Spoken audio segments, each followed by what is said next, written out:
5 దినములు దేవుని యొక్క పరిశుద్ధ కటాక్ష హస్తము ద్వారా తన సన్నిధిలో బహుమర్మభరితమైన అంశములను ధ్యానము చేసుకుంటూ మోషే మహాభక్తుడు భక్త జనకోటికి విపులపరచిన పరిశుద్ధ పుస్తకము 2వ ధర్మశాస్త్రముగా చెప్పబడుతున్న ద్వితీయోపదేశ కాండ గ్రంథములో 2 ఆజ్ఞలను అందులో కలిగినటువంటి ఆశీర్వాదమును అందు ద్వారా అనుసరించకపోగా కలుగబోవు కీడులను సైతము మనము జ్ఞాపకం చేసుకోవడానికి ఒక హెచ్చరికను దేవదేవుడు ఈ వాక్య భాగము ద్వారా తెలియజేస్తున్నాడు.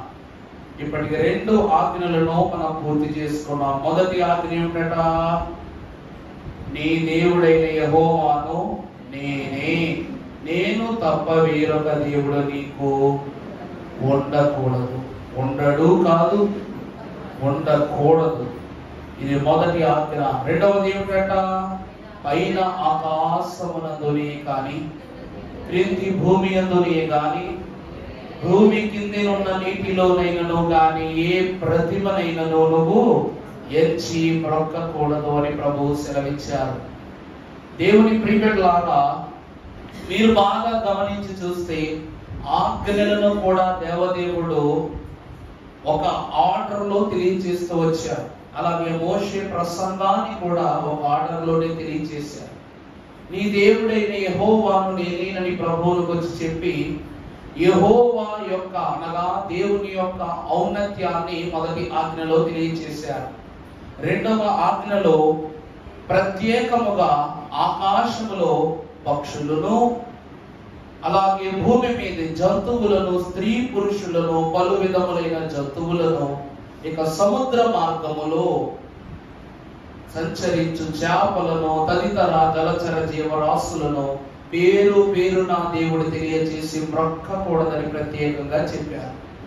దేవుని యందు ప్రియబిడ్డలారా, కారణం ఏమిటి అంటే ఈ కారణాన్ని 3వ ఆజ్ఞలో మహాభక్తుడైన మోషే గారు తెలియజేస్తూ ఉన్నారు. ద్వితీయోపదేశ కాండ గ్రంథము 5వ అధ్యాయము 10వ వచనము నుండి చదువుకున్నట్లయితే, నన్ను ప్రేమించి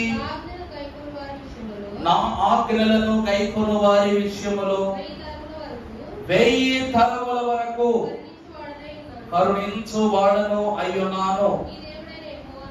నీ దేవుడైన యెహోవా నామమును వ్యర్థముగా ఉచ్చరింపకూడదు.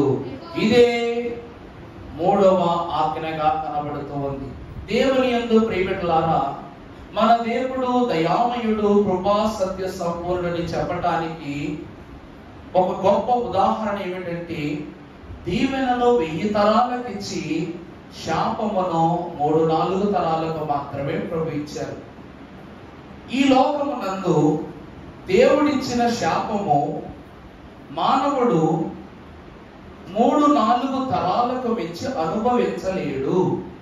ఎందుకు చెప్పనా? యూదా జనాంగము, యూదా గోత్రమునందు ప్రభువు పేరిట శిష్యునిగా పిలువబడిన ఇస్కరియోతు యూదా యొక్క వంశము ఈ దినము వరకు లోకములోనూ వాక్యములోనూ వెలువడటం లేదు. దైవజనులైన దేవదాసయ్య గారు తెలియజేశారు, డిసెంబరు 25వ తారీఖు అనగా క్రిస్మస్ దినమున ఇస్కరియోతు యూదా నరకము అనగా పాతాళ చెర నుండి ఆ ఒక్క రోజుకు మాత్రం ఏం చేస్తాడు? బయటకు రప్పింపబడతాడు. బయటకు రప్పింపబడినప్పుడు దేవుడు అడిగాడట, యూదా, నువ్వు ఈ ఒక్క దినాన్ని ఏ ప్రదేశంలో గడపాలని ఆశపడతావో ఆ ప్రదేశానికి నువ్వు వెళ్ళొచ్చు అని అన్నారట. అప్పుడు ఇస్కరియోతు యూదా కోరుకున్న ప్రదేశము హిమాలయ పర్వతములు. ఎందుకు అంటే పాతాళము యొక్క అగ్ని వేడి 364 దినాలు భరిస్తూనే ఉండేవాడు. అలా భరిస్తూ ఇప్పుడు మన ఇంట్లో చూడండి, ఉల్లిపాయలను ఎర్రగా వేగేదాకా దాని నూనె మీద వేపాలంటారు. అదే ఎర్రగా వేడికిన ఉల్లిపాయలను నూనెలో నుండి తీసి ఎంతసేపు బయట పెడితే చల్లబడతాయి? ఓ 10 నిమిషాలు లేకపోతే అదే పావు గంట పక్కకు పెడితే కాస్త ముట్టుకోవడానికి వీలుగా ఉంటుంది. ఒక పావు గంట వేయించి మన పదార్థాలే ఇంత సమయం అని తీసుకుంటున్నాయి. కానీ ఇస్కరియోతు యూదాకి 365 రోజులలో 364 రోజులు అగ్ని దహించుతూనే ఉంటది. అటువంటి వానికి శరీరం అంతా చల్లబడాలంటే ఏ నది తనకు నీరివ్వలేదు, ఏ స్థలమో అతనికి తన అగ్నిని చల్లార్చలేదు. అతనికి ఉన్న ఒకే ఒక్క మార్గం ఏమిటంటే హిమాలయ పర్వత శిఖరములే. కారణం ఏమిటంటే అంత వేడిని ఆ పర్వతములో మాత్రమే చల్లార్చగలవని ఆ స్థలాన్ని కోరుకుంటాడు. ప్రతి సంవత్సరంలో ఒక రోజు 25వ దినానికి వస్తాడు.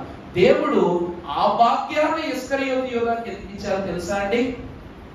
యేసు క్రీస్తు ప్రభు వారు జన్మించిన తరువాత ఆయన శరీరం అంతయు పొత్తి వస్త్రములతో చుట్టబడి, అనగా ఆయన శరీరము రక్తపు మరకలతో ఉన్న వస్త్రాలతో ప్రభువును చుట్టి పెట్టారు. ఆయన వస్త్రహీనుడై ఉన్నందున అదే వస్త్రముతో ఎంతకాలం ప్రభువుని తీసుకెళ్తుంది మరియమ్మ గారు? ప్రజా సంఖ్య రాయించుటకు ప్రభు వారిని తీసుకుని, ప్రజా సంఖ్య లిఖిత సమయమున ప్రభు వారిని తీసుకుని వెళ్ళినప్పుడు శరీరము మీద కనీసము వస్త్రము లేని బాలయేసును చూచారట ఇస్కరియోతు యూదా యొక్క తల్లి గారు.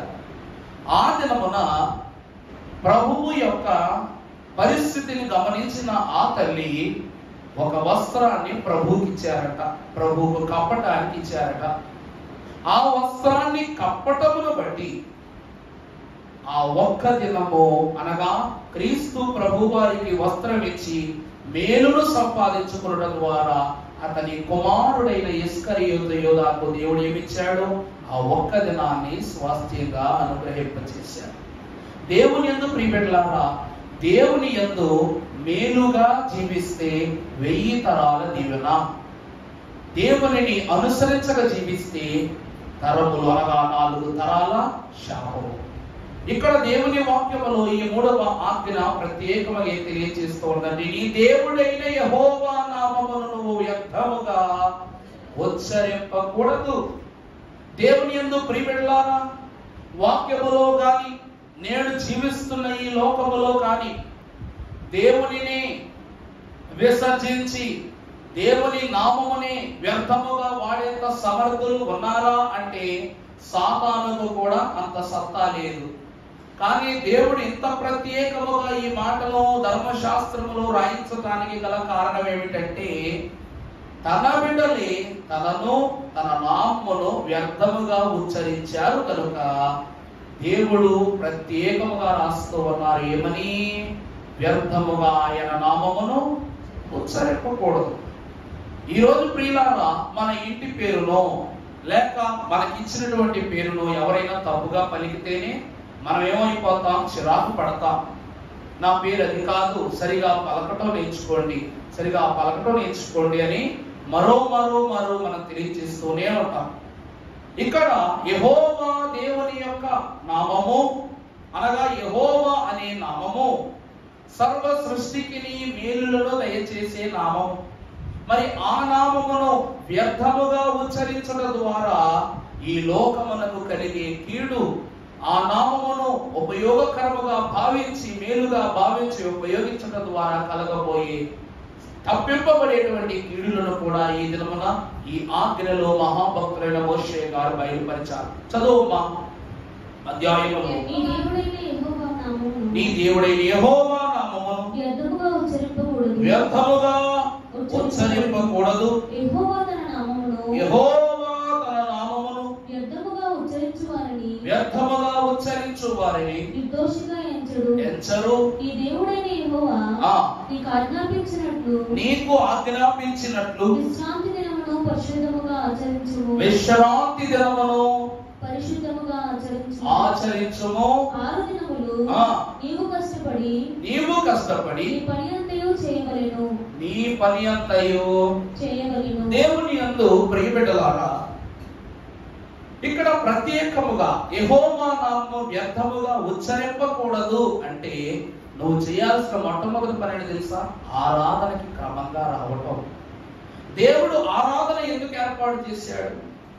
దేవుడు ప్రతి దినము చల్లటి పూట ఆదాము అవ్వలతో మాట్లాడుటకు ముచ్చటించుటకు ప్రతి సాయంకాలము వచ్చిన వారిని ఆరాధన దినమున ఆయనను స్తుతించమని ప్రభువు ఎందుకు చెప్పారు అంటే, యెహోవా నామము తరతరములకు జ్ఞాపకార్థముగా ఉండు నామమై ఉన్నది. ఈ రోజు నీ తరము దేవునిని గౌరవిస్తే రాబో తరము గౌరవిస్తుంది, ఆ తర్వాత తరము గౌరవిస్తుంది. దేవుని వాక్యం సెలవిస్తుంది, ఒక దినము గడుపుట 1000 దినముల శ్రేష్టత్వము.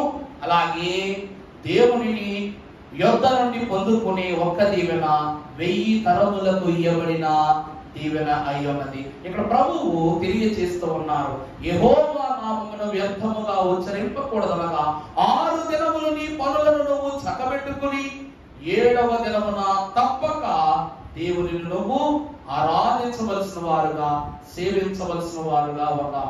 పరిశుద్ధ లేఖన భాగములు మనం చూస్తే, ఒకవేళ క్రమముగా దేవుని ఖచ్చితముగా ప్రతి వారము విశ్రాంతి దినము మనం ఆరాధిస్తే, ప్రభువును సేవిస్తే, ప్రభువు మనకేం అనుగ్రహిస్తారో తెలుసా?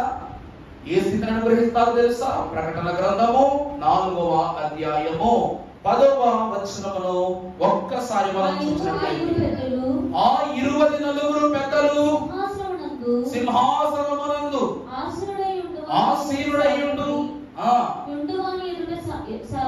ఆసీనుడయ్యుండు వాని ఎదుట వారు సాగిలపడి. చాలండి, అక్కడ ఏమో రాస్తున్నారు? ఆయన ఎవరని చెప్తున్నారండి? 24 పెద్దలు, నీవు యుగ యుగములు జీవించువాడవు. దేవుని యందు ప్రియబిడ్డలారా, ఎవరు ఈ 24 పెద్దలు? వీళ్ళెవరు చెప్పడానికి ఈయన యుగ యుగములు సజీవుడై ఉన్న దేవుడని. తర్వాత మాట కూడా చదువురా. జీవించు వారికి ప్రభువా మా దేవా. చాలు, ఏమన్నా రాయబడింది అక్కడ? ఆయన యుగ యుగములు జీవించే దేవుడు, ఆయన సమస్త సృష్టిని సృజించిన వాడు. దేవుని ప్రియబిడ్డలారా, దేవుడు ఎంత గొప్పవాడు నీకు తెలియాలి అంటే, ఇక్కడ ఉన్న 24 పెద్దలలో 12 మంది అపోస్తలుడు చెప్పే సాక్ష్యం చాలా ప్రత్యేకం. భక్తుడైన పేతురు గారు ప్రభు వెనకాల నడుస్తున్నప్పుడు ఆయనకు ఒక ఆలోచన వచ్చింది. ఒక రోజు తన బిడ్డలు గుర్తొచ్చారంట, భార్య గుర్తొచ్చిందట, కుటుంబం గుర్తొచ్చిందట. అప్పుడు గుర్తొచ్చి ప్రభువుని అడిగారు, ప్రభువా, ఇంతకాలం నాయన వత్సరాలు పడి నెలలు పడి నీ వెనకాల వస్తూ ఉన్నా, నా భార్య బిడ్డలు ఎలా ఉన్నారో తెలియదు, వారికి ఏ రకంగా సహాయం అందుతుందో నాకు తెలియదు. ప్రభువా, నీ వెనకాల రావటం వల్ల మాకు కలిగేదేంటి? మా బిడ్డలకు కలిగేదేంటి? మా భార్యకు కలిగేదేంటి? వారి స్వాస్థ్య పరిస్థితి అన్నప్పుడు ప్రభు అంటారు, ఏమనంటారండి? మీరు నన్ను వెంబడించుటను బట్టి నేను నా తండ్రి ఎదుట మిమ్మలను ప్రతిష్ఠించిన వాడనై ఉన్నాను. నన్ను వెంబడించు ప్రతి క్షణము నా తండ్రి యొక్క దృష్టికి మీరు కనులుగా కనబడుతున్నారు కనుక ఈ పరిశుద్ధమైనటువంటి ఏర్పాటులో, ఈ సేవా జీవితంలో నన్ను వెంబడించుటను బట్టి దేవుడు ఏమిస్తూ ఉన్నారట? తరతరాలకు ఆశీర్వాదాన్ని దయచేస్తున్నారంటే, దేవుని కుమారుని వెంబడించుట ద్వారా వారు పొందుకున్న సాక్ష్యము వారి బిడ్డలకు కొదువాలి. 5 రాశారు, నాకేమి కొదువా నాదుడుండా, శ్రీకరుండకు దేవుడే నా శ్రేష్ఠ పాలకుడు. దేవుని ప్రియబిడ్డలారా, యేసు క్రీస్తు ప్రభువారిని వెంబడించిన శిష్యులకు పేతురు ద్వారానే సమాధానం చెప్పారు. పేతురు, ఈ రోజు నీ భార్య బిడ్డలను గురించి నువ్వు చింతిస్తూ ఉన్నావు, కానీ నీ చింత యావత్తును తీసివేయు నా దేవుని యొక్క హస్తములలో నీ బిడ్డలు ఉన్నారు. నా తండ్రి యొక్క రక్షణలో నీ కుటుంబం ఉంది. అందుకే 3.5 సంవత్సరాలు భార్య బిడ్డలను చూడాల. ఎప్పుడైతే యేసు క్రీస్తు ప్రభు వారు ఆరోహణమే వెళ్ళిపోయారు, పేతురు నా బిడ్డ నా భార్య ఒక్కసారి కూడా వాళ్ళ వైపు తలెత్తి చూడలే. ఎక్కడైనా కనబడుతుందామా? ఆ కాలమున ప్రభు ఆరోహణమైన తరువాత వారు వారి పట్టణాలకు తిరిగి వెళ్ళారని, లేక వారి బిడ్డల యొద్దకు కానీ వారి సమీపంలో కుటుంబీకుల యొద్దకు వెళ్ళారని ఎక్కడ రాయబడి ఉందా? దేవుడు పరలోక భాగ్యాన్ని శిష్యులకు అలవర్చారు కనుక వారిని బట్టి వారి కుటుంబములో కూడా దేవునిలో వర్ధిల్లుట అనే మాటలు చూస్తున్నా. దేవుని ప్రియబిడ్డలారా, నోవాహు మహాభక్తుని కొరకు మాత్రమే ఓడ చేయబడింది. కానీ అతడు దేవుని యందు నమ్మిక కలిగి నీతిమంతునిగా ఉన్నాడు గనుక ఆ నీతే వారి సంతానానికి కూడా దేవుడు అనుగ్రహించాడు, ఓడలోనికి రానిచ్చాడు. ఆనాడు ఓడలోనికి రానిచ్చినట్లుగా పరలోకపు పనిలో నిమగ్నమైన శిష్యుల యొక్క కుటుంబాలను పరలోకమునకు రానివ్వడా ప్రభు? ఎందుకంటే యెహోవా నామమును వీరు ప్రచురము చేస్తూ ఉన్నారు. ఎక్కడికి? సర్వదేశములకు, స్వర్గ ప్రాంతములకు, సమస్త దేశములకు వీరు ప్రభు యొక్క నామాన్ని ఏం చేస్తున్నారంట? ప్రచురము చేస్తూ ఉన్నారు. ఇప్పుడు మీకు కొన్ని మాటలు తెలియజేస్తాను. పరిశుద్ధ గ్రంథములో మీరు చూసినట్లయితే, ఎందుకు యెహోవా నామమును మనం వ్యర్థముగా ఉచ్చరించకూడదు? సామెతల గ్రంథము 18వ అధ్యాయము 10వ వచనము చదువుకున్నట్లయితే, యెహోవా నామము బలమైన దుర్గము, నీతిమంతుడు అందులోనికి పరిగెత్తి. దైవజనుడు దేవదాస్ గారు మనకు రాశారు. ఈరోజు యేసు క్రీస్తు ప్రభు వారి పేరు ధరించుకున్నాం మనం. అయ్యగారు, నాకు దేవుడి పేరు అన్నారు, చేతులు ఎత్తండి, చేతులు ఎత్తండి. ఆలోచిస్తున్నారండి. ఇక్కడ మీకు బాప్తిస్తాలు ఎంతమంది ఏరియాలో? బాప్తిస్తాలు అయిన వాళ్ళందరూ హ్యాపీగా చెయ్యొచ్చు. మనం ఎవరు? క్రీస్తు నామము దాల్తుము స్నాన క్రియ జరుగు సమయమున. క్రీస్తు నామము లేని క్రియలనియు వ్యర్థంబే, వాస్తవం ఇదే ప్రభునకు పరమా వారసులము అవుదుము అన్నారు. అంటే యేసు క్రీస్తు ప్రభు వారి పేరిట తండ్రిలోనికి మనం వచ్చేసాం. అక్కడ రాయబడిన మాట చూసారా?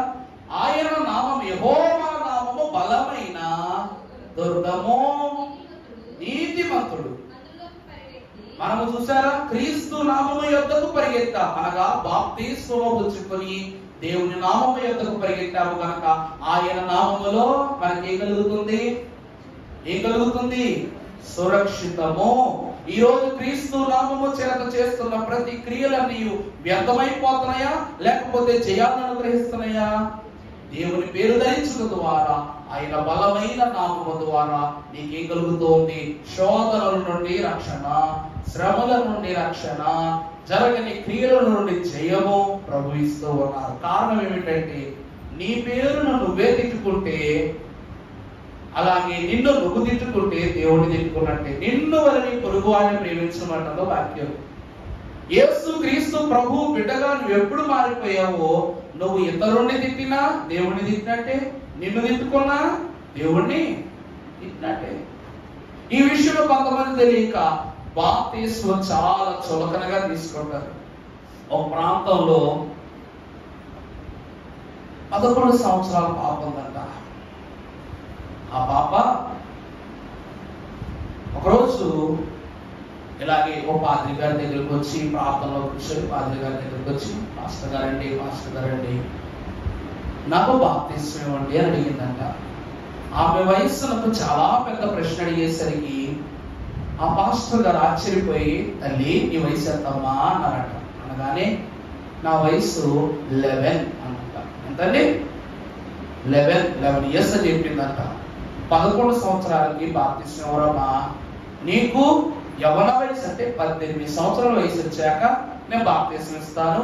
నువ్వు కోరుకున్న కోరిక గొప్పది, కానీ వయస్సు మాత్రం దానికి సహకరించడం లేదు, అలా ఇవ్వకూడదని చెప్పేసి ఏమన్నారంట ఆ పాస్టర్ గారు నిరాకరిస్తే, ఆ పాటల తర్వాత కొంతకాలం అయింది, క్రమాలు బాగా జరుగుతున్నాయి, అన్నీ బాగానే ఉన్నాయి. ఒకరోజు పాస్టర్ గారి దగ్గరికి కొంతమంది పర్యటన వచ్చి, అయ్యగారు తొందరగా రండి అన్నారంట. అంటే ఏ బాబు ఏమైందంటే, ఒక సమాధి కాలం చేయాలి అయ్యగారు రండి అని అన్నారంట. సరే సిద్ధపడి ఆ దైవజనుడు అంగి, అలాగే కావలసినటువంటి ప్రార్థన సంబంధించిన పుస్తకములు, వాక్యము అన్ని సిద్ధపరుచుకుని క్రమం చేయడానికి వెళ్ళగానే ఆ పెట్టి తెరవగా అందులో ఈ పాప ఉంది. ఈ 11 సంవత్సరాల పాప ఉంది. చూచి తల్లి కన్నా, తల్లిదండ్రులైన వారి కన్నా, కుటుంబము కన్నా ఈయన కన్నీరే ఆ బిడ్డ ఎదుట కార్చబడింది. అప్పుడట ఈయన కన్నీరు కార్చడి గారు ఈ బిడ్డ ఎలా చనిపోయిందంటే, మా బిడ్డకు క్యాన్సర్ వ్యాధి ఉంది, డాక్టర్లు మరి కొన్ని నెలల్లో చచ్చిపోతావు అని చెప్పారు. అప్పటి నుండి మా బిడ్డ దేవుని అడగని రోజు లేదు, దేవా నా విషయంలో నువ్వు ఎలా ఏం చేస్తే అలాగే చెయ్యి, దేవా నన్ను మాత్రం ఖచ్చితంగా నువ్వే తీసుకుని వెళ్ళు, ఎవరి చేతికి నన్ను అప్పగించుకొని ప్రార్థన చేసుకుంటుండేదండి. మీ దగ్గరకు బాప్తీసం అడగడానికి కూడా వచ్చినట్ట కదా అని ఆ నాన్నగాని ఈ పాద్రి గారు గుండంతయు చెరువైపోయిందట. అంటే ఆమె దేవునిలో కనుక ఆమె లోకములో ఉన్న చిన్ని చిన్ని తప్పులు, చిన్ని అబద్ధాలు, చిన్నపాటి చిలిపితనం పనులు ఏవో ఆ కుటుంబంలో చెయ్యక అబద్ధాలు చిన్నపిల్లలు చేసేది, ఇవన్నీ పాపాలని తప్పులని ఆమె ఎంచుకున్నది. కాబట్టి ఆమె కొన్న సమయంలోనే ఆమె దేవుల్లోనికి వచ్చి క్షమాపణ పొందుకోవాలని ఆశపడింది.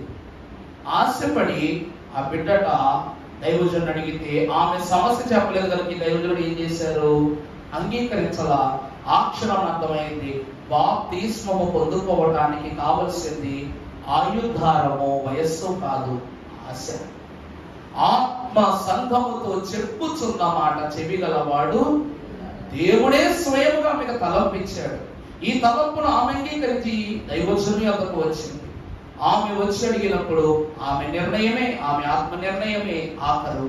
అది గ్రహించలేక ఆ దినము నుండి ఆ బిడ్డ గురించి పరలోకములో, ప్రభువా నీ బిడ్డను చేర్చుకోనాయన, నా కారణంగానే పొరపాటుగానే నా పొరపాటు వల్ల బిడ్డ దగ్గర రాలేదేమో ఆమె జ్ఞాపకం ఉంచుకోనగానే ఒకనొక దర్శనములో ప్రభువా పాపను వెంట పెట్టుకొని వచ్చినట్లుగా ఆయన దర్శనాన్ని చూశారు. దేవుని ప్రియ బిడ్డలారా, దేవునిని ఆశపడి దేవుని పేరును ఆశపడే ప్రతి ఒక్కరికి దేవుడు తన పరలోకమునందును తన హృదయమునందును సురక్షిత స్థానాన్ని ఇస్తారు. నేను ఈ దినాన పరలోకానికి వెళుతున్నా. ఎందుకు వెళుతున్నా? మీకు స్థలము సిద్ధపరచడానికి, మీకు స్థలం ఇవ్వడానికి, గృహాన్ని ఏర్పాటు చేయడానికి. ఒకవేళ గృహాలు లేకపోతే, స్థలము లేకపోతే నేనేం చేస్తాను? దాన్ని మీ కొరకు సిద్ధపరుస్తానని ప్రభు సెలవిచ్చారు. చూసారా, దేవుని నామమును కోరుకునే వారి కొరకు దేవుని పక్షముగా యేసుక్రీస్తు ప్రభు వారు కూడా పరలోకములో మన కొరకు పనిచేస్తూ ఉన్నారు. ఎందుకనగా ఆయన నామము బలమైన నామం.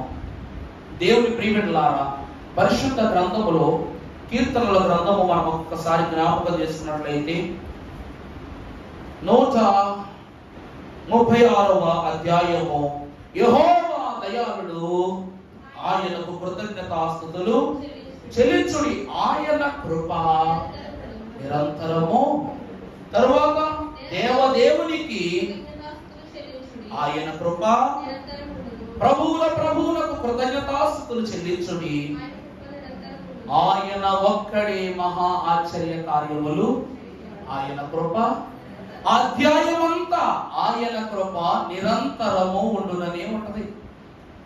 దేవుని ప్రియబిడ్డలారా, ఒక ప్రత్యేక అధ్యాయము దేవుని గురించి ఎంత అద్భుతముగా వ్రాయబడింది. గతంలో మీకు చెప్పిన వాక్యములో ఏ పదమైనా సరే పలుమార్లు వాడబడితే ఆ పేరునకు గాని, ఆ పదానికి గాని దేవుడు ఎంత విలువించాడో వాక్యంలో. కానీ యెహోవా అనే పదము పరిశుద్ధ గ్రంథములో సుమారు 5751 సార్లు వాడబడింది. 66 పుస్తకాలు ఎన్నిసార్లమా? 5751 సార్లు దేవుని యెహోవా అను నామము వాడబడింది. యెహోవా అనగా సృష్టికర్త. యెహోవా అనగా ఎవరండి? సృష్టికర్త. నన్ను సృజించిన వాడు, నన్ను బ్రతికించిన వాడు, నన్ను నడిపించిన వాడు, నా యందు తన పరిశుద్ధ హస్తమును ఉంచిన వాడు. ఇంకెన్నని చెప్పమంటారు? చెప్పే కొద్దీ క్రమము ఆగదు, వరుస ఆగదు, పదములు ఆగవు. సృష్టి అంతటిలోనూ ప్రేమను పోత పోస్తే, దానికి ఏ ప్రాణము పోస్తే మన దేవుని ప్రేమ అన్నారు దైవజనులు. అటువంటి దేవుని యొక్క నామము ఎంత గొప్పది అంటే అది బలమైన నామము. ఆ నామములోనికి వచ్చిన వారు సురక్షితముగా పొందురు. రెండవ మాట ఒకసారి మీకు చూపిస్తాను. కీర్తన గ్రంథం 83వ అధ్యాయము 18వ వచనము. యెహోవా అను నామము, బాగా చూడండి అమ్మా, యెహోవా అను నామము ధరించిన నీవు మాత్రమే సర్వలోకములో మహోన్నతుడవని వారు ఎరుగుదురు. చూడండి, దేవుని నామము ధరించుకున్న నువ్వు మాత్రమే సర్వలోకములో ఏమై ఉన్నావు? మహోన్నతుడివి. దైవజనుడు ఇదే కీర్తన పుస్తకంలో మనకు రాయబడినటువంటి మాట, దావీదు మహోన్నతుని చాటున నివసించువాడే సర్వశక్తుని నీడను.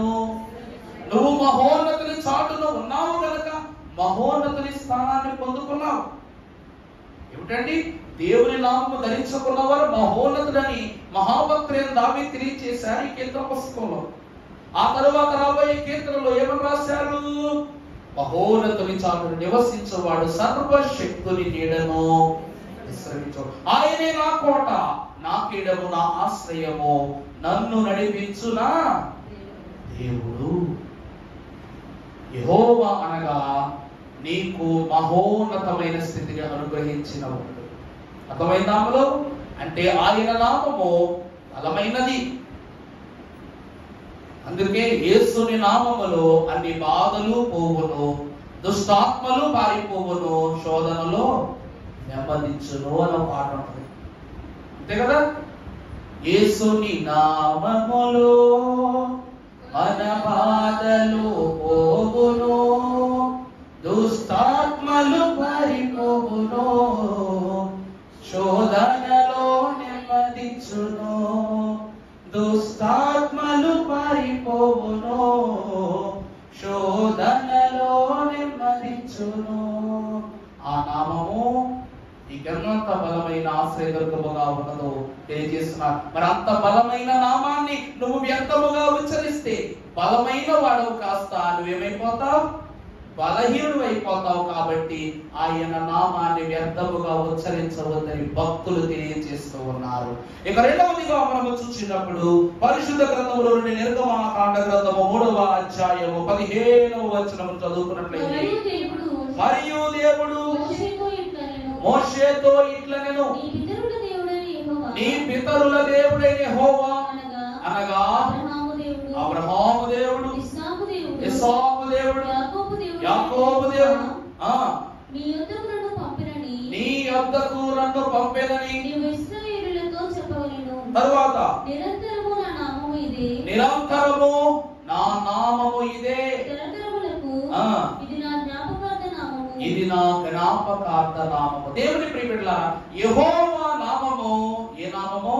జ్ఞాపకార్థమైన నామము. మొదటిది బలమైన నామము, రెండవది జ్ఞాపకార్థమైన నామము.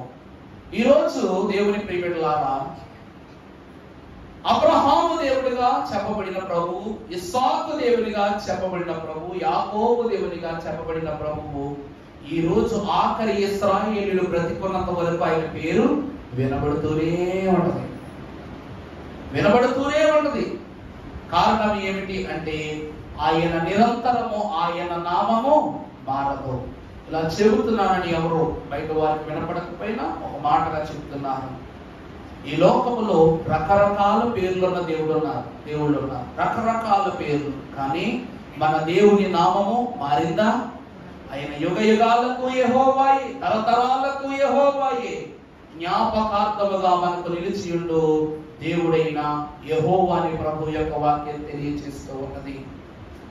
దేవుని ప్రియబిడ్డలారా, యెహోవా అనగా గాంభీర్యమైన నామము, సృష్టికర్త అయిన దేవుని నామము.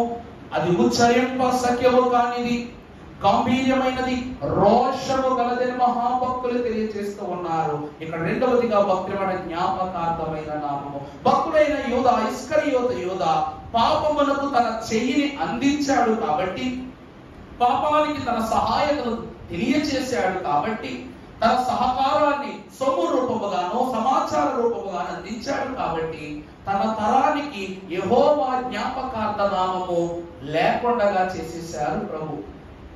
కానీ అబ్రహాము దేవుని నమ్మెను గనుక అతనికి అది నీతిగా ఎంచబడెను. అందుకే ఆయన అబ్రహాము దేవుడిని జ్ఞాపకం చేసుకుంటున్నామా లేదండి? ఈరోజు ఇస్సాకు దేవుడిని జ్ఞాపకం చేసుకుంటున్నాం, యాకోబు దేవుడిని జ్ఞాపకం చేసుకుంటున్నాం. మన దైవజనులు ఫాదర్ దేవదాసయ్య గారి యొక్క దేవుడనియు జ్ఞాపకం చేసుకుంటున్నాం.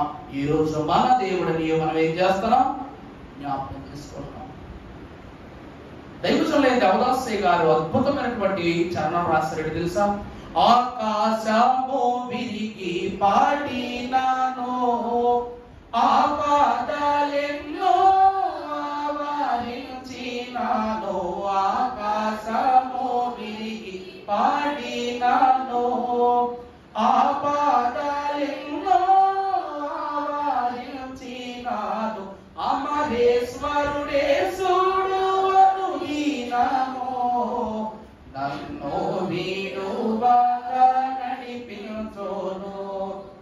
అమరేశ్వరుడే సోడు అనుదీనము నన్ను వీడుగాక నడిపించును గానా నేనేల భయపడవలెను నేనేలా చింతించవలెను నా యేసుడు నాకుండగా నన్నేమి ఏమి చేయదు. దేవుని ప్రియబిడ్డలారా, నీ దేవుడు నీకున్నాడనుగా అన్న తలపునిలో ఉంది కాబట్టి శ్రమ వచ్చినప్పుడు ప్రభువా అంటాం, నిద్రపోతున్నప్పుడు ప్రభువా, చెడు కలొచ్చినప్పుడు ప్రభువా, ఆనందం వచ్చినప్పుడు ప్రభువా, ఎవరైనా వేధించినప్పుడు ప్రభువా, సంతోషం వచ్చినా ప్రభువే, శోధన వచ్చినా ప్రభువే, అన్నిటికీ నీ ప్రభువే నీ తలపులోనికి వస్తున్నాడు. కారణం ఏమిటంటే ఆయన నామమును ఉచ్చరింపని నాలుక ఈ లోకములో నిజమును పలుకనిది, పాపమును కోరుకునేది అయ్యున్నది. అవుతున్నాములో దేవుని మాటను మన నోటితో పలకలేదనుకోండి, నీ నోరు పాపాన్ని పలికే నోరున్నట్లే. సాతాను కూడా దేవుని నామాన్ని గొప్పగానే భావించి చెప్పేవాడంట. నువ్వు నిజముగా దేవుని కుమారుడవే అయితే ఏమంటున్నాడు అక్కడ? దేవుని కుమారుడు అంటున్నారు. ఏమంటున్నాడండి? ఆయన దేవుడిని సాతాను ఒప్పుకుంటుంది.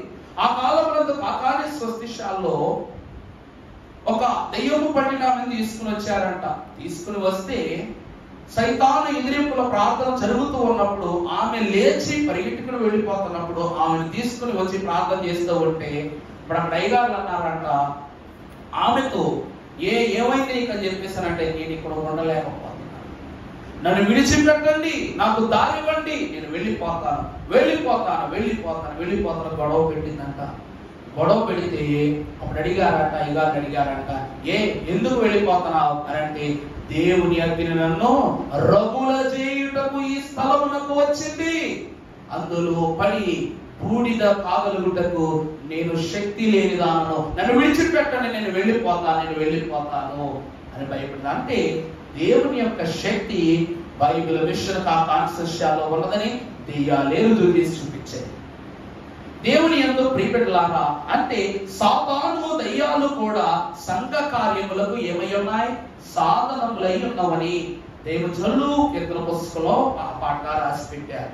ఈ రోజు సాతాను కూడా జ్ఞాపకం చేసుకుంటది. దేవుడు ఏమంటారంటే, నా జోలికి వచ్చినా నేను విడిచిపెడతాను గాని నా విశ్వాసం జోలికి వస్తే నిన్ను విడిచిపెట్టనన్నారు. అందుకే సాతాను అంట యోబుని హింసించేటప్పుడు దేవుడిని అడిగే పనిలోకి దిగింది. దేవుడిని అడగకుండా పనిలోనికి దిగుంటుంటే దేవుడు ఊరుకునేవాడా? సాతాను యొక్క చీలికలు కూడా ఈ లోకంలో కనపడకుండా చేస్తాడు. సాతాను కూడా ఎప్పుడు జ్ఞాపకం చేసుకోవడం, అమ్మో వీళ్ళ దేవుని బిడ్డలు, అమ్మో వీళ్ళ దేవుని జనము, నేనేమవ్వాలి? వీరితో జాగ్రత్తగా వ్యవహరించాలి. అందుకే గుడిలో మనం సన్నిధి చేసుకుంటే బయట గుడారం వేసుకుని చూస్తాడంట, ఎవరైనా దొరుకుతారా. వాడికి ధైర్యం ఉందా లోపల వాడికి రావడానికి ధైర్యం లేదు. మనకు వాడికి అవకాశం ఇవ్వడానికి సమయం లేదు. కనుక దేవుని నామం ఎప్పుడు మనకు జ్ఞాపకంలో ఉంటది. నా ప్రభువు శుద్ధుడు, ఆయన పరిశుద్ధుడు కనుక నేను పరిశుద్ధుడై ఉండాలి అన్నది నీకు జ్ఞాపకంలో ఉండాలి. నా దేవుడు రోషము గల దేవుడు కనుక నేను రోషముగా జీవించాలి. దేవుని ప్రియబిడ్డలారా, మరి అంత రోషము గల పేరుని వ్యర్థముగా ఉచ్చరిస్తే మనం ఏమైపోతాం? ఏలియా రోషము గల సేవకుడు అన్నారు. కారణం ఏంటంటే దేవుడిలో ఎంత కోపం ఉందో ఏలియాలో అంత కోపం ఉంది. అందుకే అతని కోపాన్ని బట్టి దేవుడు అగ్ని రథాన్ని పంపించాడు. దేవుడు ఏం పంపించాడండి? అగ్ని రథాన్ని పంపించాడు. ఎందుకంటే అది అతని శౌర్యానికి చిహ్నం అన్నారు దైవజనులు. గుర్రము దేనికి గుర్తు? గెలుపునకు గుర్తు, రోషమునకు గుర్తు, ముందు చూపుకు గుర్తు. ఏలియా యొక్క రోషము ఇశ్రాయేలు ప్రజలకును ఆలాకుని పరమ కఠినురాలైనటువంటి యెజెబెలునకు గుణపాఠం చెప్పింది. ఎందుకంటే నా దేవుడు రోషము గలవాడని ఏలియా తెలియజేశాడు కాబట్టి. మరి అంతటి రోషము గల దేవుని నామాన్ని ధరించుకుంటున్నాం. మరి అట్టి నామము వ్యర్థమైన మాటగా ఎందుకుంటది? రెండవదిగా తెలుసుకోవలసింది, నీ దేవుని నామం ఏ నామము? యెహోవా అనగా రోషము గల దేవుడు. ఇక మూడవది మీరు చూసినట్లయితే పరిశుద్ధ గ్రంథములో 34వ అధ్యాయం నిర్గమాకాండము 14వ వచనం చదువుకున్నట్లయితే, అమ్మా ఏలయనగా వేరొక దేవునికి నమస్కారం చేయవద్దు, ఆయన నామము రోషముగల యెహోవా. రోషముగల, ఇప్పుడే చెప్పారు చూసారా, ఆయన రోషముగల దేవుడు. ఆయన పేరేంటండి? ఆయన పేరేమిటంట? మీరే చెప్పండి. రోషముగల యెహోవా. ఆయన సృష్టించిన ఈ సృష్టిలో ఆయన మహిమ ఉంది, ఆయన కార్యములు ఉన్నాయి. ఈరోజు గర్జించే సింహమైన, కాటు వేసే పామైన, పక్షి రాసైన దేవుని రోషము కలిగి ఉన్నాయంటే ఎందుకో చెప్పిన, ఆయన కోపం ఎందుకు కూడా తెలుసా? ఈ రోజు మనుషులు మాత్రమే పరిధి దాటి బతుకుతున్నారు. ఈ రోజు మీరు డిస్కవరీ ఛానల్స్ ఎప్పుడైనా చూడండి, కొన్ని జంతువులు కనబడతాయి. ఈరోజు మనం నేషనల్ యానిమల్ గా చెప్పుకునేటువంటి పులి కూడా అవి కొన్ని లెక్కలు వేసుకుంటాయి. ఈ కోణం నా వరకు, ఈ కోణం నీ వరకు అని పుల్లన్నీ ఒక పరిధిలో బ్రతుకుతాయి. ఆ పుల్లని ఏమనుకుంటే తెలుసా, నా చోట్లోకి ఎవరైనా వస్తే వాళ్ళ ఆహారం, వేరే పులి లాక్కోవడానికి రాకూడదు. కారణం ఏమిటంటే దేవుడు వాటికి ఇచ్చిన స్వాస్థ్యములోనికి ఏది వచ్చినా వాటి సొత్తుగా మార్చాడు. వాటికి ఉంద రోషం. కానీ ఈరోజు మనుషులు ఏం చేస్తారట? దొరికినదే, లాగుకున్నదే, దోచినదే, ఇవే ఇవే ఇవే మనవని భావిస్తూ మారిపోతున్నారు. అందుకే ప్రియబిడ్డలారా, ఈరోజు ఆనాడు సింహము ఆదాము పాదాల దగ్గర బ్రతికేది, ఈరోజు సింహాన్ని బోనులో చూసినా గజ గజ వణికిపోతాం మనం. కారణం ఏమిటి చెప్పనా? దేవుని రోషం ఏంటో వాడికి తెలుసు. యెహోవా ఎంత రోషము గలవాడు. యోనాను గర్భములో దాచుకున్న చేప చెబుతా ఉంది ఏమిటంటే, దేవుడు ఆజ్ఞ ఇవ్వగా 3 రోజులు దానికి ఆయుష్ పీల్చుకునే పని తప్పింది. 3 రోజులు దానికి ఆకలి లేదు, 3 రోజులు నీరు తాగలేదు, 3 రోజులు గుట్టక కూడా వేయలేదు. కారణం ఏమిటంటే ఆయన శక్తి ఏమిటో, ఆయన పౌరుషుడు తనకు తెలుసు. ఆ మాట తప్పితే ఏమైపోతుందో తిమింగలానికి కూడా తెలుసు. దేవుని ప్రియబిడ్డలారా, అవన్నీ సృష్టికర్తకు లోబడుతున్నాయి, ఆయన రోషము గల దేవుడని భావిస్తున్నాయి. మనం మాత్రం భావించట్లేదు. బిలాముకు తెలుసు ప్రభు ఎంత పౌరుషం గలవాడు. ఆయనే చెప్పాడు కదా, ఆయన మనం ఏం చేయలేం, వాళ్ళని మనం ఏం చేయలేం. కానీ వాళ్ళ ప్రభువే వారిని ఏమైనా చేయగలడు, ఆ ఉపాయం చెప్తానని చెప్పాడు. ఈయన యందు భయం ఉంది, భక్తి ఉంది. కానీ భక్తి కాస్త భయము కాస్త ఇచ్చే బహుమానాలను బట్టి దేవుని యొక్క పౌరుషాన్ని సమస్తాన్ని మర్చిపోయాడు. పాపము లాగడానికి ప్రయత్నం చేయగా పాపానికి చేయించాడు. ఆఖరికి బిలామునకు యెహోవా దేవుని యొక్క దూత ఖడ్గము చూపించింది. గాడిద భయపడింది, కానీ గాడిద మీద కూర్చున్నటువంటి బిలాము మాత్రము విషయము తెలియక ముందుకు వెళుతూ ఉంటే ఆ ఖడ్గమును చూసి బిలాము యొక్క గాడిద ఏం చేసిందట? బిలామును ఆ స్థలమును దింపేసి అది వెనక్కు తగ్గిపోయింది. అంటే దైవజనులైన దేవదాసయ్య గారు అన్నారు, ఆ గాడిద యొక్క తగ్గింపే యేసు క్రీస్తు ప్రభు వారు గార్ధబొమ్మ మీద ఎక్కి కూర్చునే అంత అంతస్తునిచ్చిందంట. అర్థమైందండి? దేవుని కత్తిని చూసేది వెనక్కి తగ్గింది కాబట్టి ఆనాడు యేసు క్రీస్తు ప్రభు వారు ఆ గాడిద మీద ఎక్కటానికి దానికి విలువ తెచ్చింది. సృష్టికర్తకు నువ్వు లోబడ్డావు కనుక ఆ దినమున శ్రమలో శోధనలో ఎంట్రీ లేనటువంటి గాడిద మీద ప్రభు ఎక్కి దానికి విలువ తెచ్చారు. దేవుని వాక్యము సెలవిస్తున్నది ఏమిటంట? నీ దేవుడిని నమ్ము, ఆయన రోషము గల వాడను నమ్ము. ఎందుకంటే ఆయన పేరు రోషము గల యెహోవా. తమ్ముకుందామా? ఆయన నామము రోషము గల యెహోవా. ఇది 3వది. 4వది మీరు చూసినట్లయితే ద్వితీయోపదేశ కాండం 18వ అధ్యాయము 22వ వచనము. ప్రవక్త యెహోవా నామము చెప్పినప్పుడు ఆ మాట జనులలోనికి పోయినను అది యెహోవా చెప్పిన మాట కాదు. చూసారా? ఇప్పుడు దైవయాచకులము మేము.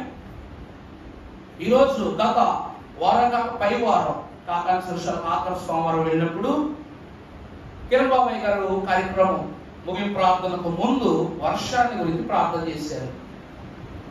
ఆయన ఈ ఎండ్ల వల్ల ప్రజలైన వారు సౌదీ అరేబియాలో 130 మంది చచ్చిపోయారంటే పాపం. సౌదీ అరేబియాలో ఎండ యొక్క ఉధృతకు శరీరాలు ఏమైపోయినట్టే డీహైడ్రేట్ అయిపోయి బాడీలో ఉన్నటువంటి లిక్విడ్ ఎనలిటిక్స్ అని ఏమైపోయినాయి అంట, అడుగంటికిపోయాయి. మన భాషలో చెప్పాలంటే నాలుక తడారిపోవడం. మన భాషలో చెప్పాలంటే నాలుక మతం ఏమైపోయింది, తడారిపోయింది. బాడీలో వాటర్ ఉంటే చెమట వస్తుంది, కానీ వారి శరీరంలో నీళ్లు లేవు. వాళ్ళు తాగడానికి నీళ్ళు లేకపోవడంతో శరీరం అంతయు ఎండిన శల్యంగా మారిపోయింది. అంతే. ఆ ఉన్న రోజుల్లో 130 మంది ప్రజలు ఆ ఎండ వేడికి చనిపోయారంట. మనం చాలా అరుదే. ఈ రోజు ఏసీలు కొనుక్కున్న వాళ్ళు కూడా ఈ బాధ ఉంది. ఎంత కూల్ మానిటర్ లో పెట్టినా, కూల్ స్టేట్ లో పెట్టినా, కూల్ మోడ్ లో పెట్టినా దాన్ని -16 లోకి లెస్ టెంపరేచర్ లో వచ్చినా సరే రూమ్ ఏమవట్లా కూల్ అవట్లా. కారణం ఏమిటి అంటే వేడంతా భూమిలోంచి వచ్చేస్తుంది, పైనుంచి వచ్చేస్తుంది, పక్క నుంచి వచ్చేస్తుంది. ఈ రోజు 10 లేయర్లతో వాల్కేర్ పెట్టుకున్నాడైనా, రో హౌస్ కట్టుకున్నాడైనా సరే ఈ ఎండలో తలవకాల్సింది. కారణం ఏమిటంటే లోకములో పరిస్థితులు అలా అయిపోయాయి.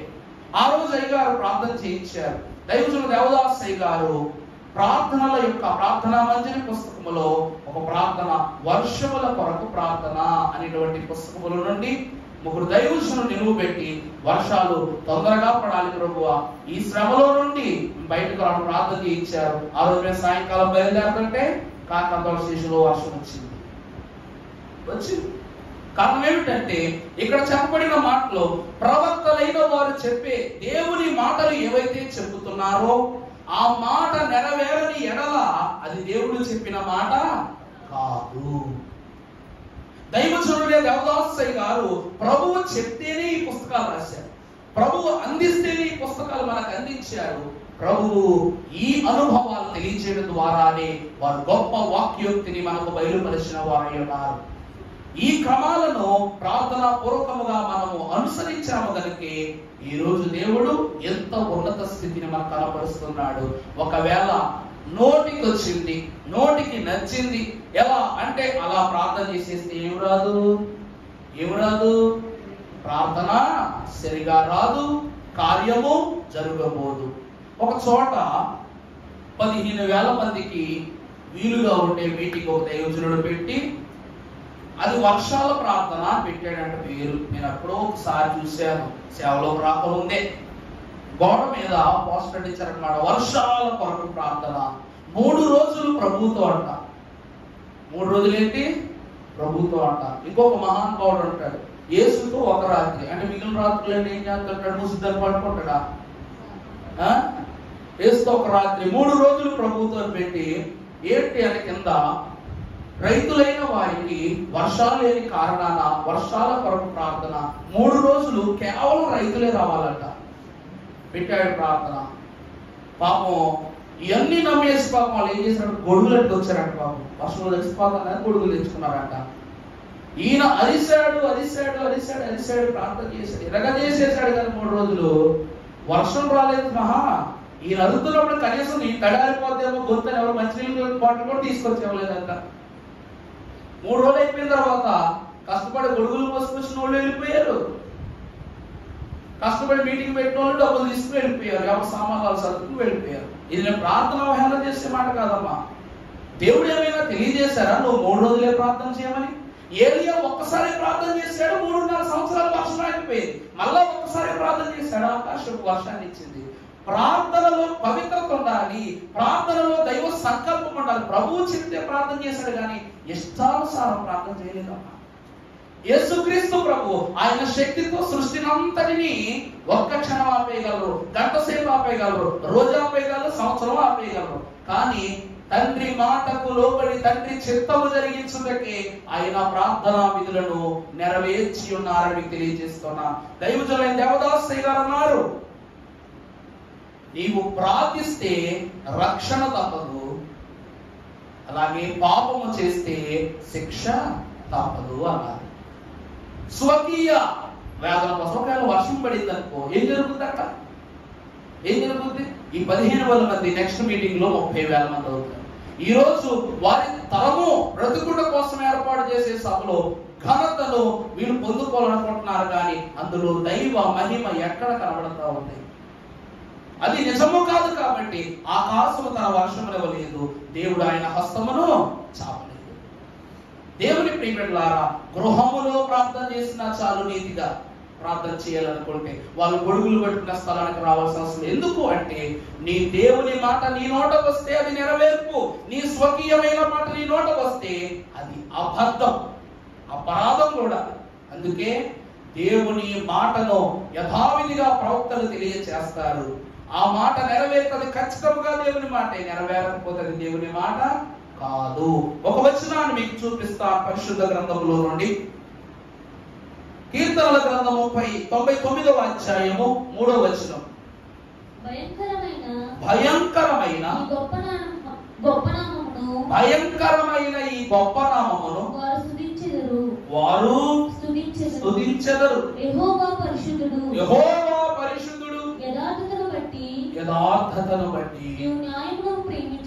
యథార్థతను బట్టి నువ్వు న్యాయమును ప్రేమించుచు చాలండి. దేవుని ప్రియమిత్రులారా, ఇక్కడ ఏమని రాస్తూ ఉన్నారు మహాభక్తుడు? యెహోవా నామము పరిశుద్ధమైన నామం. అది యథార్థతను బట్టి న్యాయ విధులను బట్టి నువ్వు ఉపయోగించుకునే ఎడల నీకు దేవుడు ఆ పరిశుద్ధ నామాన్ని ఇస్తాడు. ఆయన పరిశుద్ధుని గనుక మీరును పరిశుద్ధులై ఉండండి. ఆయన నీతిమంతుడు గనుక మీరును నీతిమంతులై ఉండండి. ఈ దినమును మనం పాడుకుంటాం. పాపిని యేసు ప్రభు, నే పాపిని యేసు ప్రభు. ఎప్పుడు ఇదే పాడతాం. మరి పరిశుద్ధుడు యేసు ప్రభు అని ఎప్పుడు పాడతాం? ఎవరో రాశారండి, ఎవరో చెప్పారండి, ఎవరో పాడారండి, మనము పాడదామండి. అక్కడ వచ్చేంత వరకు నువ్వే పాపి, నువ్వే పాపి, నువ్వే పాపి అని నిన్ను నువ్వే పాపిగా చూపించుకున్నంత కాలం నీకు పాపి అనే పేరు ఉంటుంది తప్ప పరిశుద్ధుడనే పేరు ఎప్పుడు వస్తుంది? అందుకే నీకు పరిస్థితి ఉండకూడదని పాపివని నీకెవడు చెప్పను, పాపుడవై ఉండగను, శాప మరణము రాదు నీకు, చావుని చంపిన జీవము నేనేం రాశారు. బైబిల్ మిషన్ లో ప్రతి మాటకు సమాధానం ఉంది, ప్రతి మాటకు సమాధానం ఉంది. మనం మాత్రం ఏం చేస్తాం? మ్యూజిక్ బాగుంది, డాన్స్ చేయడానికి బాగుంది, గంతులు వేయడానికి బాగుంది, పాట బాగుంది, చాలు. దేవుని ప్రియమిత్రులారా, పాడటం అలవర్చుకుంటే దేవదూతలకు చేసిన ఘనమైన స్తుతి మన కీర్తనతో చేయొచ్చు. ఈ రోజు మన కీర్తనలు మనకు తెలియదు, బయటలో కూడా మనకు తెలుసు. పెద్ద పెద్ద సభల్లో ఈ కీర్తనలు పాడు. తనువు నాది దిగుగా అనే పాటని ఒక వర్షిప్ సాంగ్ కింద ఆయన పాడాడు. ఎంత అద్భుతం అంటే పాటలన్నీ దాని ముందు ఏమైపోయినాయి? తల వచ్చుకోవాల్సినట్టుగా పాడాడు. కారణం ఏంటో చెప్పమంటారా? నీ దేవుని యొక్క ఔన్నత్యాన్ని పరిశుద్ధముగా నువ్వు భావించి ఆయన నామాన్ని నువ్వు ప్రచురణ చేసినట్లయితే ఏ కార్యమైనను దేవుడు సఫలపరుస్తాడు. మరి నీ పరిశుద్ధ నామాన్ని నువ్వు వ్యతిరేకిస్తే పరిశుద్ధుడు ఎప్పుడు అవుతావు? చెడుగా మాట్లాడితే ఎప్పుడు పరిశుద్ధుడు అవుతావు? అయ్యగా రాశారు, కష్టము వచ్చినా గాని నష్టము వచ్చినా గాని స్రష్ట ఎనుట మేల నీ దుస్థితి ఇది అనవేళగానా చేసి కొనరాదు. దేనిని అపార్థము చేసుకోకూడదు. ఎవరిని? దేవుణ్ణి. ఆ దేవుడు ఎలాంటి దేవుడు అంట? పరిశుద్ధుని అపార్థం చేసుకోకూడదు. ఏం చేసుకోకూడదు? ఆయన ఎవరైనా చెప్తున్నారండి, పరిశుద్ధుడు. ఆయనను మనం ఏం చేయకూడదు? అపార్థం చేసుకోకూడదు. ఇప్పుడు చదువు అమ్మా మాట 99:3 కీర్తనలో. భయంకరమైన, చూసారా, భయంకరమైన నీ గొప్ప నామమును వారు స్తుతించెదరు. యెహోవా పరిశుద్ధుడు, యథార్థతలను బట్టి నిన్ను నీ న్యాయమును ప్రేమించు రాజును అమ్మా స్థిరపరచి ఉన్నావు. చూసావా, ఆయన పరిశుద్ధుడు. ఎందుకమ్మా? ప్రతి ఒక్కరు సైన్యములకు అధిపతి యెహోవా పరిశుద్ధుడు, పరిశుద్ధుడు, పరిశుద్ధుడు. ఈ రోజు నువ్వు ఆయన పరిశుద్ధుడు అంటే పరలోకంలో ఖర్జూరపు పండ్లు పట్టుకుని పరిశుద్ధుడు అంటే స్థానం అవుతుంది. ఇక్కడ నువ్వు నమ్మని అక్కడ నీకు ఆ స్థానం ఎలా ఇస్తాడు దేవుడు? ఈ రోజు దేవుడు వాడిన వస్త్రం పరిశుద్ధం, దేవుడు ఉపయోగించినటువంటి చేసిన పనులు పరిశుద్ధం, తాకిన మనుషులు పరిశుద్ధం, రేపటి రెండవ రాకడలోకి ఇవ్వబోయే స్వాస్థ్యం పరిశుద్ధం. ఇవన్నీ పరిశుద్ధమే, కానీ అందుకొనబోవును పరిశుద్ధమా? నువ్వేమని పాడుకో తెలుసా? నాలో పుట్టు సంశయము పోగొట్టు దేవుడవు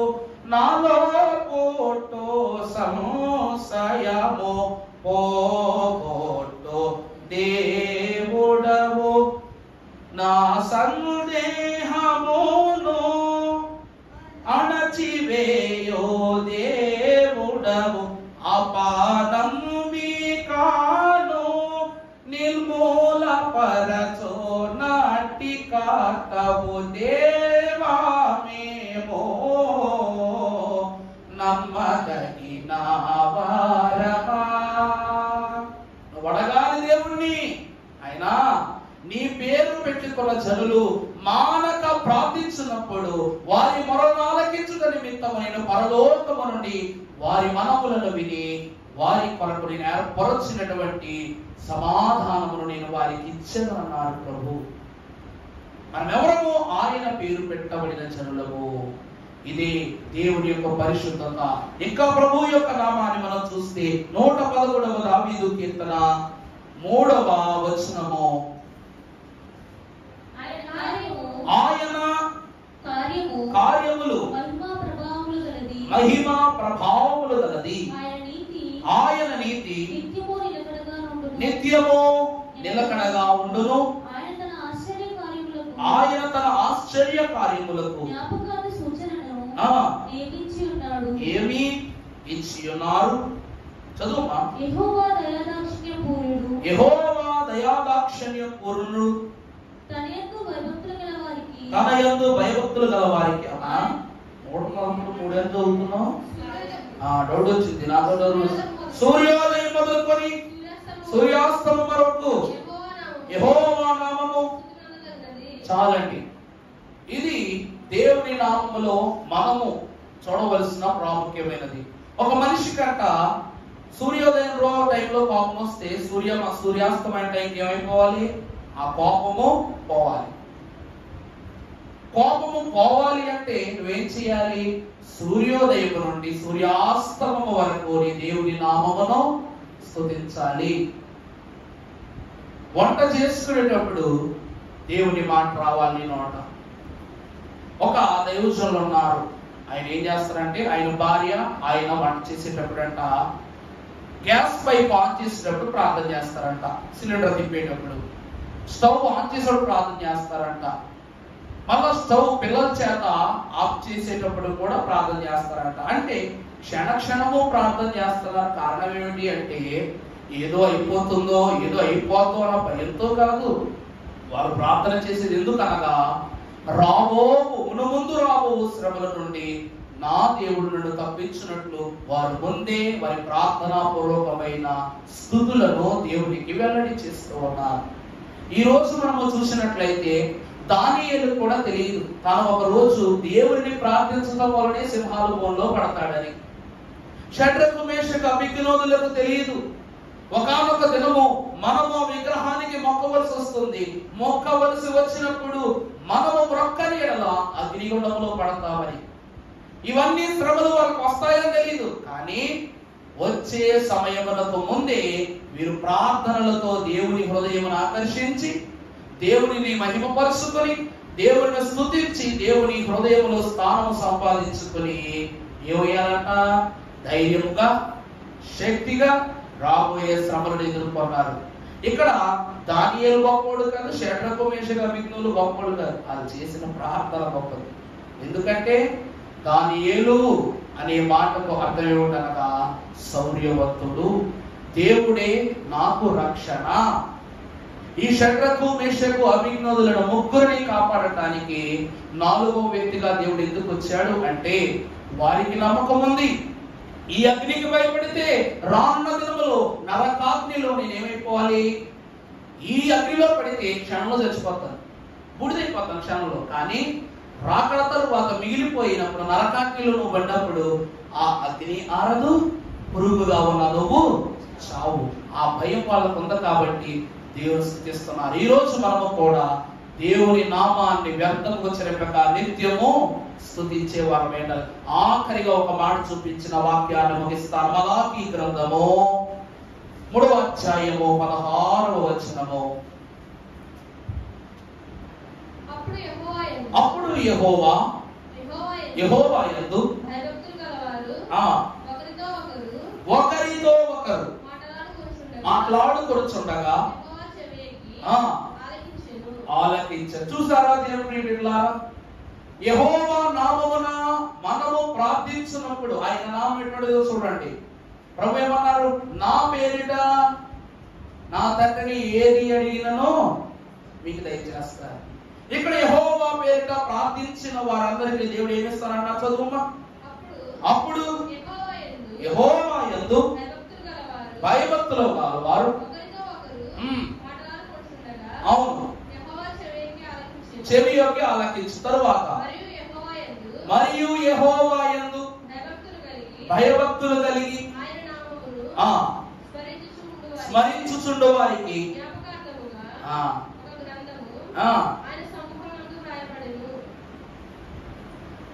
ఈ మాట నా కోసమే అనుకున్న వాళ్ళు అందరూ ఒక్కసారి ఆమేన్ చెప్పండి.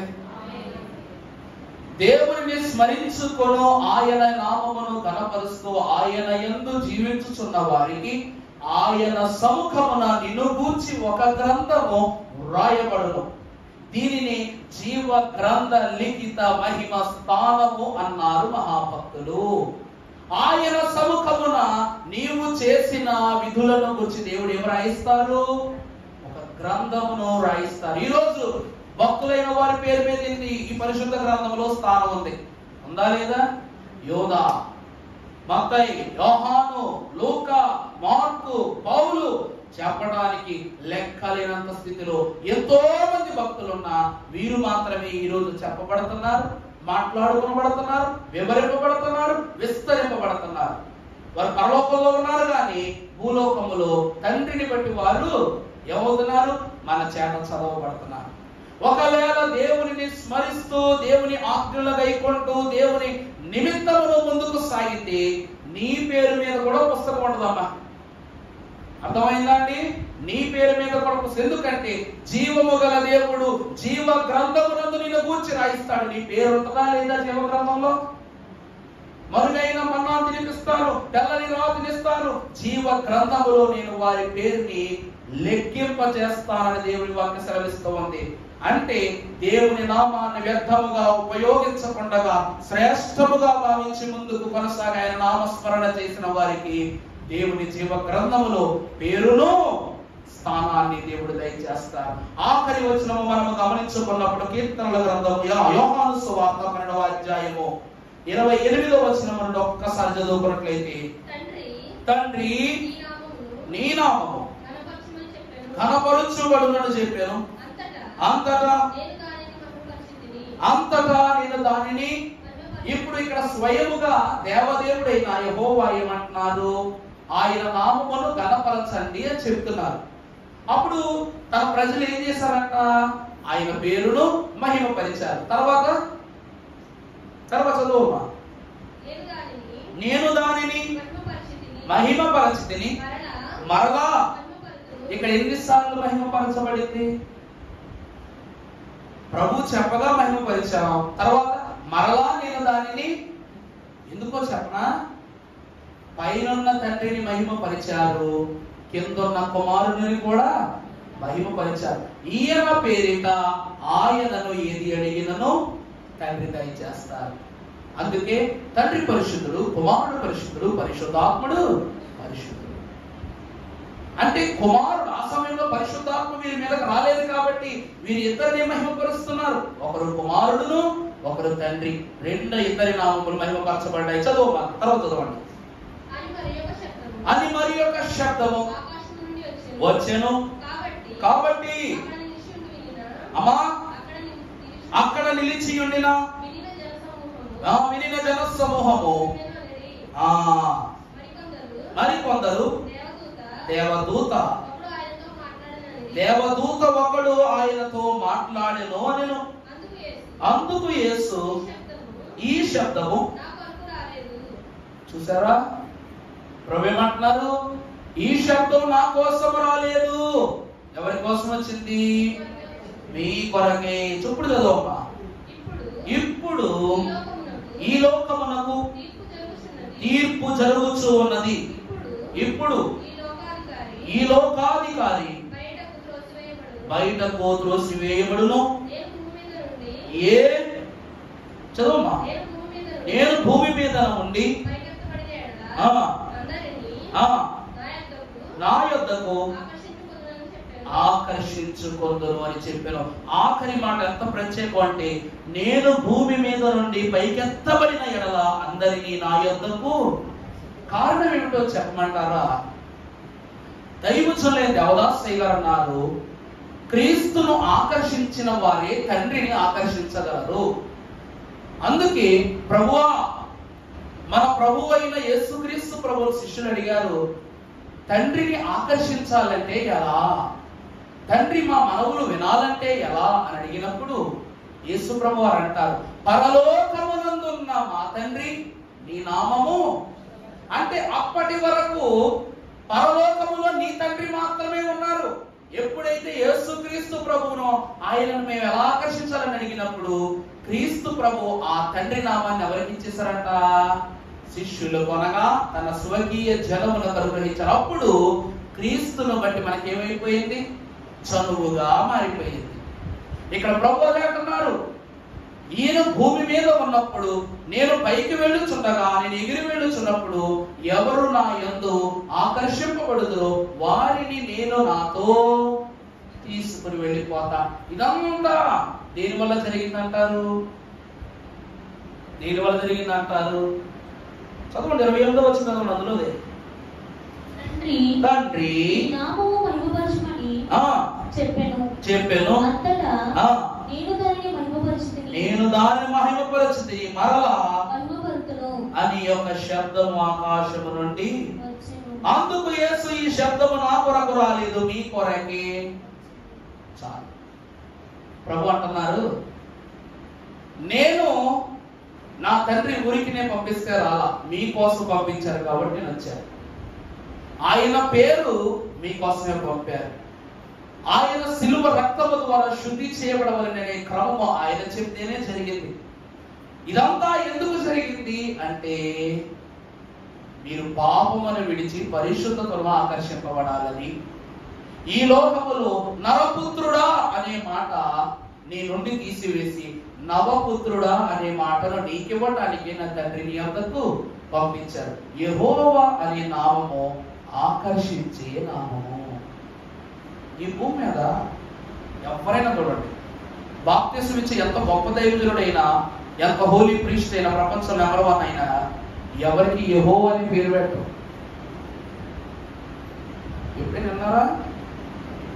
యాకోబు, జెఫన్యా భక్తుల పేర్లు పెడతారు, యేసుక్రీస్తు ప్రభు పేరు కూడా కలిపి పెడతారు. కానీ యెహోవా అనే పేరుతో ఎప్పుడైనా ఏ క్రైస్తవుడిని కళ్ళెదురుగా పిలువబడ్డా? ఎందుకు పెట్టరు? ఎందుకు పెట్టరు చెప్పండి. కారణం ఏంటో తెలుసా? ఆ పేరుకున్న ఆకర్షణీయత ప్రభువుకు తప్ప ఇంకెవరికి సెట్ కాదు. ఆ పేరులో ఉన్న రోషము ప్రభువుకు తప్ప మరొకరికి ఉండదు. ఆ పేరులో ఉన్నటువంటి మహత్యము ప్రభు ఒక్కరికి తప్ప వేరొకరికి చెందదు. యేసుక్రీస్తు ప్రభు వారు అంటారు, నా తండ్రి కార్యములు ఘనములు, నా తండ్రి క్రియలు అపారమైనవి, నా తండ్రి యొక్క తలంపులు విస్తారమైన జలముల వలె నరుల హృదయమునందు ప్రవహించబడుచు ఉన్నవి అంటారు. ఈ ధర్మనందు ప్రతి రాయిని లేక ప్రతి రప్పనేమంటాం, ఆ పంట క్రీస్తే అంట వాక్యంలో పోల్చినప్పుడు. కారణం, ఒక వస్తువు క్రీస్తుతో పోల్చబడింది. కానీ ఈ సృష్టి అంతటి మీద నిన్నటి దినం చదువుకున్నట్లు నువ్వు ఆ పండు పేరు, కాయ పేరు, చెట్టు పేరు, రాయి పేరు పెట్టుకోవడానికి మన ప్రభువు అక్కడ ఇక్కడ లేరు. ఆయన భూమండలం మీద కూర్చున్నారు. ఆకాశం అనే సింహాసనము పైన, భూమి అనే పాదపీఠము పైన ఆయన పాదమును మోపి జీవిస్తూ ఉన్నారు. ఎందుకు అంటే యెహోవా అనగా సైన్యములకు అధిపతి. ఇందాక చదువుకున్న ప్రకటన గ్రంథంలో ఆఖరి మాట మీకు అర్థమయ్యేలా చేస్తారు. ప్రకటన గ్రంథం 14వ అధ్యాయం 10వ వచనం.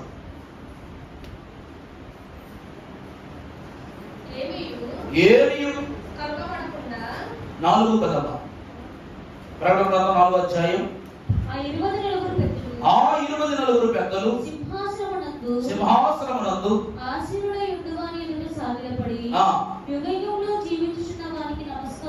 యుగయుగములు జీవించుచున్న వానికి నమస్కారము చేయుచు, ప్రభువా మా దేవా, నీవు సమస్తమును సృష్టించితివి. చూసారా? యెహోవా అనగా సృష్టించిన వారు, రెండవది యుగయుగములు జీవించుచున్నవారు. ఇక తర్వాత చూస్తే ఆయన చిత్తమును మన యందు జరిగించువారు, దానిని బట్టి సృష్టింపబడిన కనుక నీ చిత్తమును బట్టే అవి ఉండెను, దానిని బట్టి సృష్టింపబడిన కనుక నీవే మహిమ ఘనత ప్రభావములు పొందనర్హుడవని యెహోవా అనే నామము ఈ సృష్టిని సృష్టించిన వారిదే. యెహోవా అనే నామము ఈ సృష్టికి మరో రూపమునిచ్చిన వారిదే. యెహోవా అనే నామము క్రీస్తును ఈ లోకమునకు పంపిన వారిదే. యెహోవా అనే నామము మనలను పరలోకమునకు తీసుకుని వెళ్ళు వారిదే. ఇక ఈ నామమునకు వేరే వారు ఉండరు, రారు. అటువంటి నామమును పొరపాటున గాని, కలలోనైనా గాని, నోటి వరకు వచ్చేసిందైనా గాని తప్పుగా ఉచ్చరించినట్లయితే ప్రకటన గ్రంథములో వ్రాయబడినట్లు ఆయా తెగుళ్ళు, శోధనలు, శ్రమలు అన్నీ ఎవరి మీదకి వస్తాయి? మన మీదకి వస్తాయి.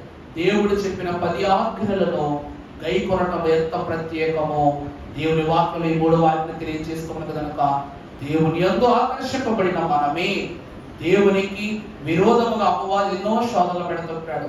చూసారా, యోబు భక్తుడు భార్య దగ్గరికి వచ్చి దేవుడు దూషించు, నువ్వు ఆయన పేరును దూషించాడు. యోబు దూషించాడా? దూషించుంటే అక్కడ అయిపోయేది యోబు గ్రంథము, యోబు చరిత్ర. కానీ దూషించలేదు, భూషించాడు అంటే దేవుడు స్తుతించాడు అన్నమాట.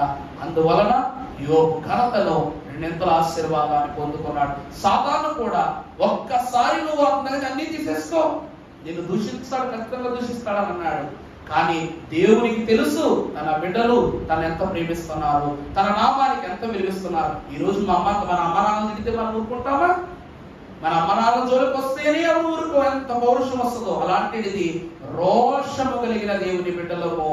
అలాంటి మన ప్రభువును అపవాది తిట్టించడానికే చూస్తాడు, మనము చోటు ఇవ్వకూడదు. అలా ఉండకుండా దేవుని రోషము గల నామమును లోకానుసారంగా కాక పరలోకానుసారముగా మనము బయలుపరుచుకునే ధన్యత తండ్రి మనందరికీ దయచేయను కాక. ఆమేన్. పరిశుద్ధుడా స్తోత్రములు. ఈ కొద్ది మాటలు మీరే మాలో ఫలింప చేయండి. ఈ ఆత్మస్థైర్యం, ఆత్మ బలం, ఆత్మశక్తిని మాతో ఉంచి నడిపించి బలపరిచి నీవే మహిమ పొందుమని యేసు క్రీస్తు ప్రభువారి అతి పవిత్ర, పరిశుద్ధ, రోషము గల సహాయత మహత్యములు చేయు అద్భుత క్రియలను మాకు కనపరిచిన నామమున వినయముతో వేడుకొని ప్రార్థిస్తున్నాము తండ్రి. ఆమేన్.